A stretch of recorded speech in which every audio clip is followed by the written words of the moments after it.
ऐसे पुरुषों का संग न करो जो सांसारिक परिवार के मोह और राग में आसक्त होकर भोगों को सुख मान रहे हैं। ऐसे लोगों का संग नहीं करना चाहिए, नहीं बहुत बड़ी हानि हो जाती है। ये हमने देखा है, विचरण के समय हमने इस बात को देखा है।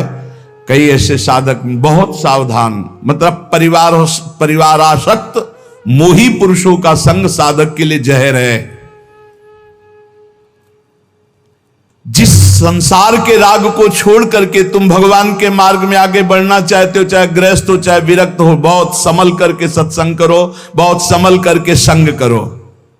यह ध्यान रखना है कि एक धागा भी यहां से नहीं जाएगा तुम्हारे साथ, कुछ भी साथ नहीं जाएगा। तुकाराम जी कह रहे हैं धन परिवार नाना प्रकार की भोग सामग्री मान प्रतिष्ठा, इससे जब मन हटता है तब वो सच्चा आनंद प्राप्त होता है। ये 2-4 माला जपे बोले अभी आनंद नहीं प्राप्त हो रहा। धन की आकांक्षा, कामिनी की आकांक्षा, मान की आकांक्षा, इनका जब नाश हो जाता है भजन बल से, तब भगवदानंद की स्फूर्ति होती है। पर ये कुतर्की जन फिर भी उसका पिंड नहीं छोड़ते। कंचन कामिनी कीर्ति पर विजय प्राप्त किए हुए महापुरुष को भी कुतर्की जन उस समय भी उसका पिंड नहीं छोड़ते। तुकाराम जी कह रहे हैं भगवान को प्रसन्न करने के लिए हर समय कीर्तन में, हर समय नाम जप में, हर समय अपने कर्तव्य में। पर ये तर्क कुतर्की लोग अपने आप उनके पास आते हैं, कुतर्क करके शंका उठाते हैं और भारी भजन में विघ्न पैदा करते हैं, भारी भजन में विघ्न पैदा करते हैं। कुतर्की लोग तर्क वितर्क करके ये नाना प्रकार के शुष्क तर्क विवाद करने वाले अहंकारी लोग भजन का विरोध करते हैं। अरे कैसा कैसा कष्ट। एक जगह तुकाराम जी महाराज कीर्तन में मस्त, तो एक कीर्तन में आया करते थे, उनके मित्र नास्तिक थे। उनसे कहा एक बार आप तुकाराम जी के कीर्तन में चलिए और अगर आपको भगवदानंद ना आवे तो फिर आप जैसे भगवान की निंदा करते रहते हो, हम आपको कभी नहीं रोकेंगे, आप हमारे दोस्त हो, एक बार चलो। जो ही गए तो तुकाराम जी की वो झांकी देखकर आंखों से अश्रु प्रवाह और नूपुरों की ध्वनि राम कृष्ण हरि राम कृष्ण, वो तो लौट गया चरणों में।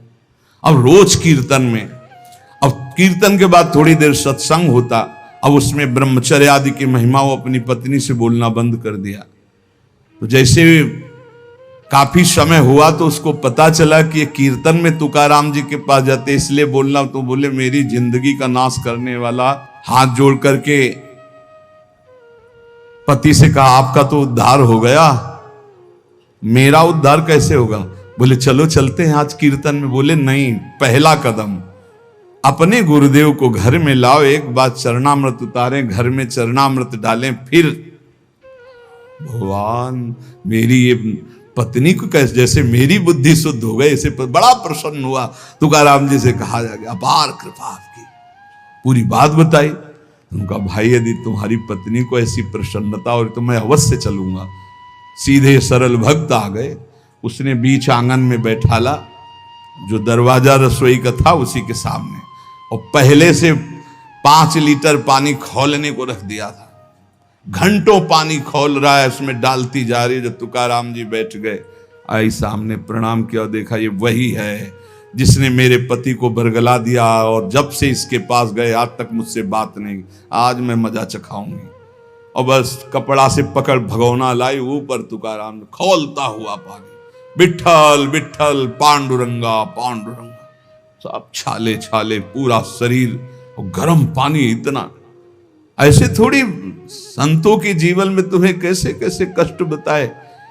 जो भगवान का यश विस्तार करते हैं उनके लिए, जो अपने निंदा कांचे घर आसावे से जारी, प्रभु मैं किसी के पास नहीं जाता, निंदक मारने वाले वाचाल कुतर्की संशयी ये सब मेरे पास आते हैं और मुझे परेशान करते, मुझे कष्ट देते हैं। इसलिए मैं क्या करूं प्रभु, आपका भजन करूं या इनसे झगड़ा करूं? ये पाखंडी लोग मेरे पीछे पड़ गए विट्ठल, मैं उनसे क्या कहूं, मैं नहीं जानता ये छल कपट, ये लड़ाई झगड़ा। मैं तुम्हारे पांव पड़ता हूं, उनके भी पांव पड़ता हूं, मुझे भजन करने दो, इनसे दूर रखो। नको दुष्टो संग पड़े भजना मधि भंग, तुक निषेधिता मद नशा है सर्वथा। एका माध्या जी में बाद करूं कोणांसवे, तुझे वर्णुम गुण की है राखो दुष्ट जन। काय करूं एका मुखे सांगम महणे तुका। तुकाराम जी कह रहे हैं अगर दुष्ट पुरुष का संग दुष्ट करे तब तो निभ जाएगा, लेकिन दुष्ट का संग अगर साधु से करवाओगे तो भजन भंग हो जाएगा। नको दुष्ट संग पड़े भजना मदि भंग। प्रभु ये दुष्ट लोग मुझे नीचा दिखाना चाहते हैं, मुझे इस बात से कोई डर नहीं, पर मुझे सहा नहीं जाता जब ये भजन विरोधी बात करते हैं। मैं अपने को अकेला देख रहा हूं प्रभु, किस किस से वाद करूं। ये आपका गुण नहीं बखानते, ये दुष्ट जन आकर के आपकी अवहेलना करते। तुकाराम कहता है एक मुख है, किस किस को उत्तर दूं। इसलिए दुष्ट जनों का संग जब प्राप्त हो तो मौन ही सबसे उत्तम है, और भगवान को पुकारना, पुकार करके अलग रहना। और ये प्राप्त होगा जब आपका अच्छा भजन चलने लगेगा तो दुष्ट लोग पीछे लग जाएंगे। ये भगवान का ऐसा है। देखो जिसका भी उत्तम भजन हुआ उनके साथ ये घटना घटती है। उपासक को अनुपम आनंद की प्राप्ति एकांत लाभ से होती है, पर केवल एकांत में बैठे रहना एकांत लाभ नहीं है। एकांत लाभ का मतलब है समाधि। चाहे सबके बीच में बैठा भी हो, अपनी बुद्धि को परमात्मा में निरंतर लगाना। परमात्मा में लगाने के 4 रूप हैं, नाम धाम लीला रूप। जो नाम रूप लीला धाम है, इनमें सबसे सहज सरल नाम है, क्योंकि धाम भी सब कोई वास नहीं कर सकता। नाम जहां जो हो, जहां हो जो हो, बालक वृद्ध स्त्री पुरुष पढ़ा लिखा मूर्ख कोई भी हो, नाम जब सबको भगवत प्राप्ति करा देता है। गोस्वामी श्री तुलसीदास जी महाराज विनय पत्रिका में कह रहे हैं, बहुत जोर की बात है, कह रहे हैं कि नाम राम रावरोई हित मेरे, स्वार्थ परमारथ साथिन सो भुज उठाई कहो तेरे। नाम राम राव रोई हित मेरे। मैं हाथ उठा के कहता हूं, जो स्वार्थ के मार्ग में चलने वाले हैं या परमार्थ के मार्ग में चलने वाले हैं, या आप जितने भी मुझे अपना मानते हैं संगी साथी, मैं सबसे हाथ उठा के पुकार करके घोषणा करता हूं कि त्रिभुवन में केवल एक परम कल्याण करने वाला भगवान का नाम है। मेरी बात मान लो। गोस्वामी तुलसीदास जी, नाम चल रहा है, कहीं भी हो आपको भगवत प्राप्ति हो जाएगी। नाम चल रहा है, नाम। जननी जनक तजो जनमी, करम बिनु विधु ही सृजो अवडेरे। मोहू सो को कहत राम ही को, सो प्रसंग के ही केरे। देख लो मेरा भाग्य, जन्म लेते ही माता चली गई। बड़े महापुरुषों के साथ बड़ी घटनाएं घटती हैं। जन्म लेते ही माता चली गई। अभागी जानकर पिता ने कभी प्यार नहीं किया, त्याग कर दिया।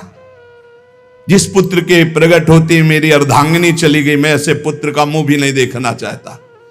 तो माता ने तो शरीर त्याग के चली गई, पिता ने मुझे त्याग कर दिया। ब्रह्मा ने मुझे कुछ अभागा ही रचा है, गोस्वामी तुलसीदास जी कहते हैं। बड़ा बेढप मेरे भाग्य की रचना करी।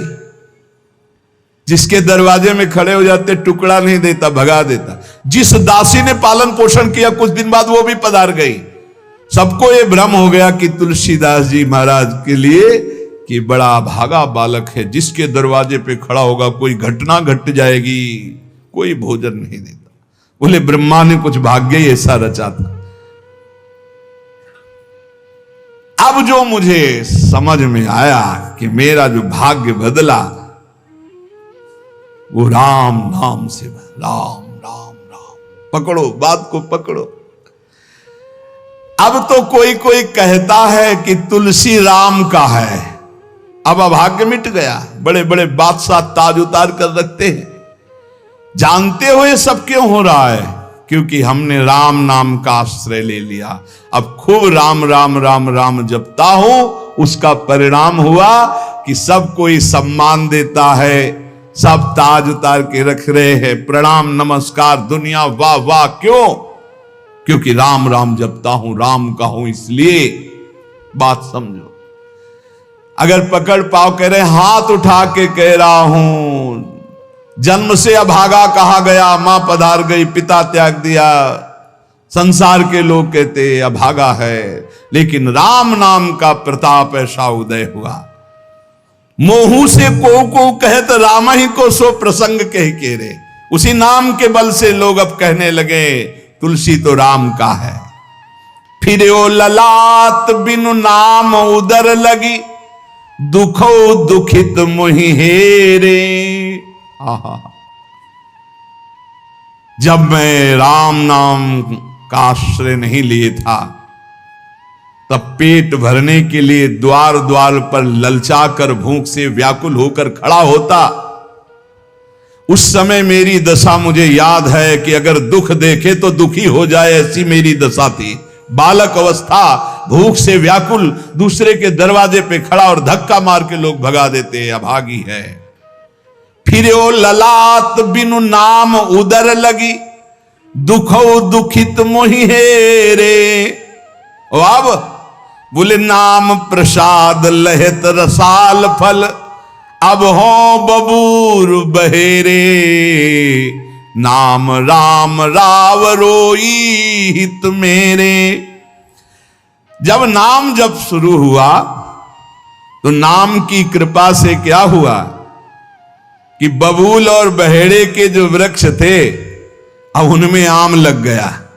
मान लो मेरा जीवन बबूल का पेड़ था, बहेड़े का पेड़ अपवित्र माना जाता है, लेकिन उसमें आम लग सकता है, लेकिन लग गया क्योंकि मेरा जीवन ऐसा था। आज परमानंद की बाढ़ आ रही। बोले वे किसके बल से? बोले राम राम राम नाम के बल से आई। नाम प्रसाद लहत रसाल फल, रसाल माने आम का फल, अब हो बबूर बहेरे। पहले तो मैं कैसा था? बोले बबूल का पेड़, काटा ही उगेगा, दुख ही मिलेगा। जब नाम का जप शुरू किया तो उसी बबूल में रसाल लग गया, आम का फल, अर्थात महान आनंद। साधत साधु लोक परलोक ही, सुनि गुनि जतन घनेरे। तुलसी के अवलंब नाम को, एक गांठ कई फेरे। नाम राम राव रोई हित मेरे। संत जनों ने, शास्त्रों ने जब कहा कि जीव के समस्त दुखों को मिटाने में समर्थ है नाम, बस उसके अनुसार हमने पकड़ लिया, नाम जप करना शुरू कर दिया। उनकी बात मान करके जब नाम जप किया तो लोक परलोक सब बन गया। हरिवंश महाप्रभु कहते यही परलोक सकल सुख पावत, मेरी सो भैया कृष्ण गुण संत। इस लोक और परलोक में समस्त सुख आपका वर्ण कर लेंगे, मेरी बात मान लो, मेरी कसम है तुम्हें, तुम नाम जप शुरू कर दो। अगर दुख से निपटना चाहते हो, तभी लोग कहते हैं बाबा का हर प्रश्न का उत्तर नाम होता है। इसलिए नाम है कि एकमात्र समर्थ नाम है जो सारे पापों को मिटा दे। पापों से ही दुख मिलता है। ऐसा कोई पुण्य नहीं है जो इतना समर्थ हो कि हमारे जमा के जमा गोदाम पापों को नष्ट कर दे। वो नाम, नाम संकीर्तनम यस्य सर्व पाप नाश, समस्त पापों का नाश नाम से।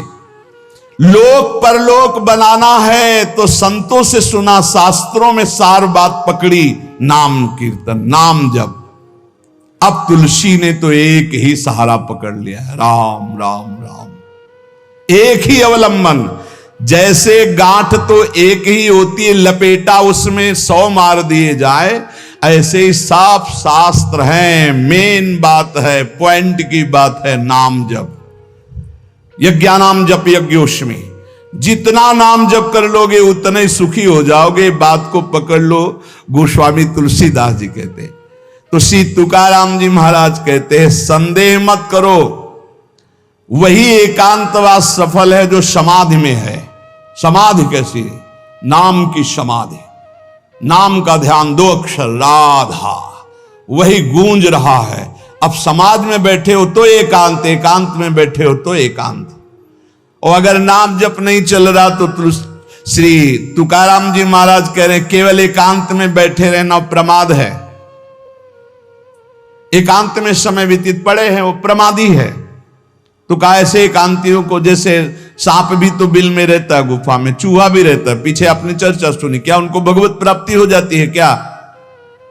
हाँ, नए साधक को चाहिए कि कुछ समय एकदम शांत, जैसे आप लोगों के पास कुटिया है, कमरा है, एकांत कमरे को अपना गुफा समझो, सेवा और वाणी पाठ आदि किए, कुछ समय तो एकांत मिलता ही है।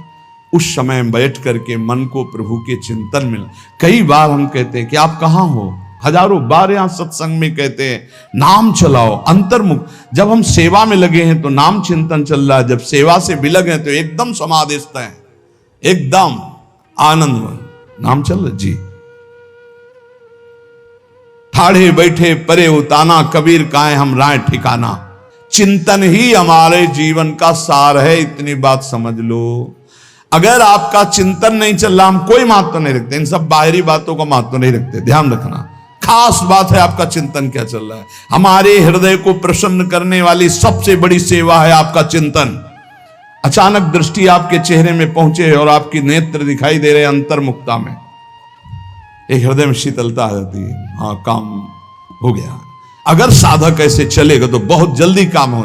मुख बरनत हरिवंश, चित्त नाम हरिवंश रति, मन सुमिरन हरिवंश, यह जो कृपा हरिवंश।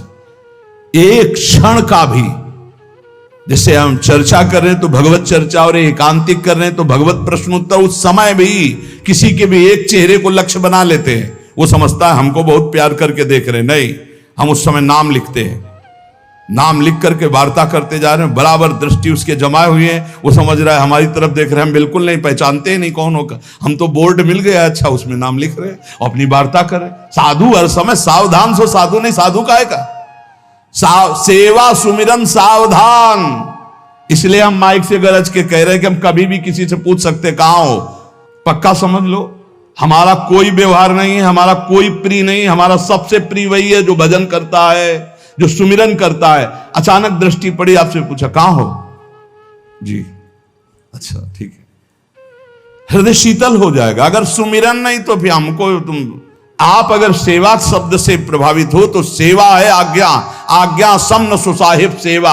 अब जो ही कहा करें हम सोई आयस ले चलें, सेवा की आड़ में अपनी चित्त वृत्ति का मनोरंजन मत कीजिए, मनोभंजन करना है, हर समय भगवत चिंतन परायण रहना है। अगर भगवत चिंतन नहीं तो आपका कोई अस्तित्व, देखो ये बड़ी दौड़ है, छोटी मोटी दौड़ नहीं है, ये बहुत बड़ी दौड़ है। आपको संसार समुद्र से अकेले पार होने की बात नहीं, तुम साधु हो, तुम लाखों को पार कर सकते हो, समझना। मान लो अगर आप भगवत प्राप्त हो गए तो लाखों को अपनी कृपा रूपी नौका में बैठाल कर संसार समुद्र से पार करोगे। साधु अपने लिए भजन नहीं करता, हाँ इस जगत के लिए भजन करता है। सर्वे भवन्तु सुखिनः सर्वे सन्तु निरामया। श्री तुकाराम जी कह रहे हैं एकांतवास लाभ उसी का जिसका चिंतन चलता है। भाई इस बात पर बहुत जोर दिया भगवान श्री कृष्णचंद्र जी ने, अनन्य चिंतयन्तो माम अनन्य चेता सततम, बार बार भगवान इस बात पर जोर दे रहे हैं। जनसंग में नाम चल रहा है तो आप एकांत हो, एकांत में नाम जब नहीं चल रहा तो आप प्रपंची हो। देख लो अंदर प्रपंच चल रहा होगा। जन संसर्ग से शून्य अर्थात भीड़ भाड़ में रति न होना, अर्तिर्जन संसदी, और एकांतिक भगवत चिंतन होना। हम एकांत को समझते कमरा में पड़े हैं तो हम एकांत हैं, हम ऐसा एकांत नहीं समझते। एकांत है कि हम प्रभु के चिंतन में हैं तो एकांत है, चाहे बाजार में खड़े हों। अगर प्रभु का चिंतन नहीं तो एकांत में कमरा में पड़े पड़े एकांत में कोई लाभ नहीं। एकांत में उसी का लाभ है जो एकदम समाधिस्थ तन्मय है, एकांत में समाज में सावधान होकर चेष्टाएं कर रहा है और नाम अंदर अंदर चल रहा है। आनंद कंद भगवान गोविंद को छल छंद अच्छा नहीं लगता, मतलब नाटकबाजी अच्छी नहीं लगती। जहां हो वहीं भजन करो, जैसे हो उस परिस्थिति में भजन करके दिखाओ। भजन की भूख जग जाए यार, यही सत्संग का लाभ है, भजन की भूख जग जाए। एकांत का तात्पर्य है प्रभु की शिवा और कुछ सुमिरन में ना, प्रभु के चिंतन में डूबना। ए भाई समझो, सत्संग सुन रहे हो उसको पकड़ो, अपने हृदय में बार बार चलाओ। देखो ये अंदर से बात समझ लीजिए, हम उसे बहुत जी जान से प्यार करते हैं जो भजन करने वाले हैं। हम जिन साधकों को देखते हैं कि अपनी सेवा दिनचर्या और भजन किसी से मतलब नहीं, ऐसे ऐसे साधक हैं कि एक एक दो दो वर्ष हो गए हमने कभी उनसे राधे श्याम हमारी उनकी नहीं हुई होगी। और आप सच्ची मानिए एक दिन भी ऐसा नहीं जो हमारे चिंतन में ना आते हो, चिंतन के द्वारा उनका पोषे। और हमारे पास हो अगर भजन नहीं करते तो सच्ची मानिए हम जानते भी नहीं है। अभी आप हमें अंदर की बात, जैसे वो कह रहे थे कि हम जान गए आपको, तो हम कहा नहीं जाने हो, जान जाओगे तो प्रेमानंद बन जाओगे, प्रेम और आनंद प्रिया और लाल के रूप में डूब जाओगे।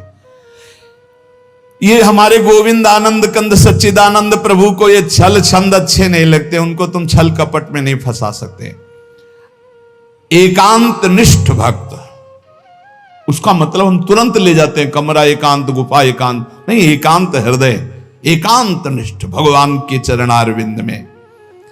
शाब्दिक एकांतिक में मत जाइए कि शब्द का एकांत, कि भाई शोरगुल नहीं हो रहा, मैं एकांत कमरे में पढ़, नहीं, आंतरिक एकांत में अकेले चुपचाप बैठे रहना एकांत नहीं कहता, भगवान में खोए रहना एकांत कहता। इसको समझिए, प्रभु में खोए रहना, एकांत वास का तात्पर्य सच्चिदानंद प्रभु में खोए रहे। तो सत्संग, नाम कीर्तन, नाम जप, भगवत सेवा, इन्हीं से असली एकांत मिलता है, हृदय का एकांत। हृदय रूपी गुफा में हर समय चित्त चिपका हुआ है प्रभु के चिंतन में। कितना अपार आनंद है जब हर समय मंत्र की बार बार आवृत्ति होती, नाम। जो न तरय भव सागर अस समाज नर पाए, स्वत निंदक मंदमति आत्म हनन गति जाए। श्री तुकाराम जी महाराज कह रहे हैं कि जीव में एक अहंकार होता है, यही आत्मज्ञान को ढके हुए है, यही भगवदानंद को ढके हुए। अहंकार तामस वृत्ति से टिका रहता है, तमोगुण का लक्षण है अहंकार। इस तमोमय अहंकार में इसके बहुत प्रकार हैं।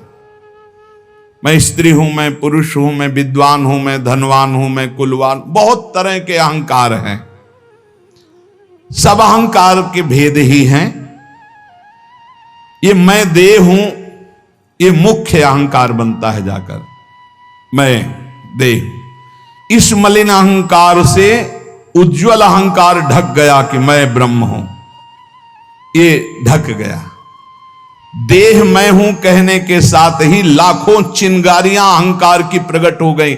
मैं रूपवान हूं, मैं धनवान हूं, मैं विद्यावान हूं, मैं गुणवान हूं, मैं कीर्तिवान हूं, मैं त्यागी हूं, अहंकार। मैं अमुक देश का, अमुक भाषा का ज्ञान, अमुक धर्म का ज्ञान, अमुक जाति का, अमुक वर्ण का, अमुक कुल आदि आदि, अहंकार। प्रकृति के स्वभाव में हर्ष और विषाद, स्तुति और निंदा, मान और अपमान, ज्ञान और अज्ञान, ये सब अहंकार के कारण ही भोगने पड़े। अहंकार। प्रकृति से परे जो परमात्मा है तब तक आंख उठाकर उसकी ओर नहीं देख सकते जब तक अहंकार है, तुकाराम जी महाराज कह रहे हैं। परमात्मा के और तुम्हारी दृष्टि के बीच में जो पर्दा लगा हुआ है वो अहंकार, जब तक ये अहंकार नष्ट नहीं होगा तब तक भगवान की तरफ आंख भी नहीं उठा सकते हो। दर्शन पाने की बात जाने दो। बहु धन त्याग कर सकते हो आप, बहुत बाहरी आडंबर दिखा सकते हो आप, लेकिन ये अहंकार तब भी पुष्ट होता रहेगा। मैं धन त्यागी हूं, तब भी आप परमात्मा का साक्षात्कार नहीं कर सकते। ये अहंकार सर्वथा दूर तब तक नहीं होता जब तक भगवत कृपा से गुरु कृपा नहीं होती। गुरु कृपा, तभी तो तुकाराम जी के पीछे चैत्र में सुनाओ छटपटा रहे थे कि गुरुदेव मिल जाएं, गुरुदेव मिल जाएं।